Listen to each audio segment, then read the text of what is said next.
श्रीमती ज्योत्स्ना राणी पाणिग्राही समाजसेवी रुगुड़ीबेड़ा ठाकुरमुंडा मयूरभंज एवं अनुरोध करी ताक सागर आसीथिबा पद्मलोचन सार बारिपदा ठारे अनुष्ठित बलांगी महोत्सवर तृतीय संध्यारे सम्मानित हेले ठाकुरमुंडा ब्लॉक अंचलर समाजसेविका तथा नारी संगठिका ज्योत्स्ना राणी पाणिग्राही।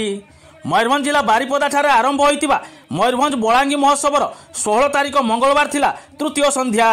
एही संध्यारे बलांगी टैलेंट हट नृत्य प्रतियोगितार सीनियर विभागर फाइनाल राउंड प्रतियोगिता अनुष्ठित होइतिला।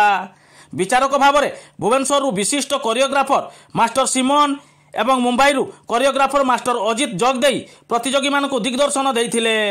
एही अवसर में अनुष्ठित एक संबर्धना सभारे अतिथि भाव में समाजसेवी सरोज कुमार खुंटिया इंजीनियर शिरीष चंद्र हेम्ब्रम जोग देइथिबा बेले बलांगी महोत्सव कमिटी तरफ प्रतिष्ठाता संपादक शरद चंद्र नायक, अध्यक्ष अरविंद दास, उपाध्यक्ष राजीव लोचन सेनापति, कार्यकारी संपादक सांबादिक दीपक कुमार नायक प्रमुख उपस्थित थिले।